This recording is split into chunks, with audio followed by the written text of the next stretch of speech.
Hello students, आज हम आपके लिए द्विघात समीकरण से विवेचक ज्ञात करने पर आधारित प्रॉब्लम को सॉल्व करना सिखाएंगे।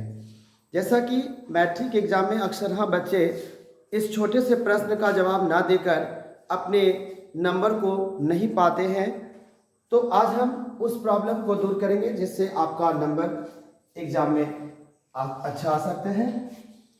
जैसा द्विघात समीकरण का जो मानक रूप होता है वो ax² plus bx plus c equal to 0 होता है, और इसी द्विघात समीकरण से हम एक फॉर्मूला प्राप्त करते हैं d equal to b² minus 4ac, जहां a b c जो है वो एक कांस्टेंट वैल्यू है।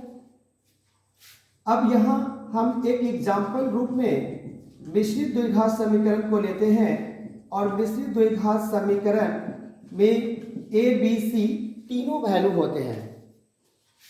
अब यहाँ हम नोट करेंगे a का वैल्यू 2 जो x² का गुणक होता है, और b का वैल्यू जो x का गुणक होता है। अगर ये माइनस में है तो माइनस में नोट करेंगे, अगर ये प्लस में रहे तो प्लस में नोट करेंगे, और c का वैल्यू 1 है।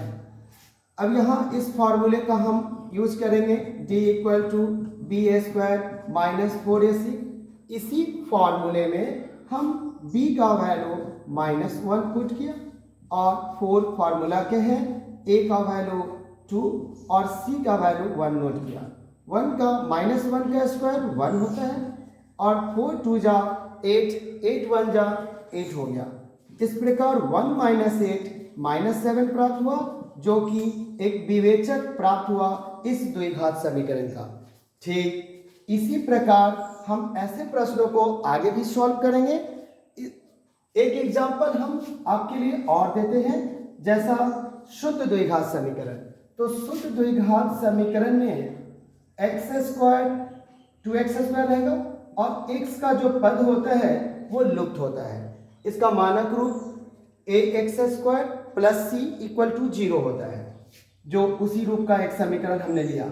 हेयर a इक्वल टू 2 और c इक्वल टू -1 है, हमने नोट किया।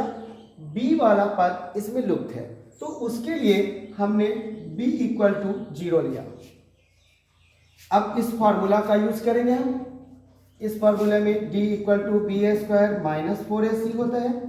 b का वैल्यू हमारे पास 0 है, तो हमने यहाँ 0 लिखा माइनस, और c 4 फॉर्मूला है, a का वैल्यू हमने 2 नोट किया, और c का वैल्यू -1 है, तो हमने -1 लिखा।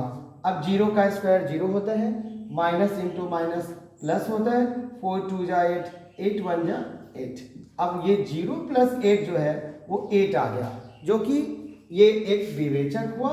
अब हम इसी प्रकार से प्रश्नों को सॉल्व करके और अपने नंबर को पा सकते हैं।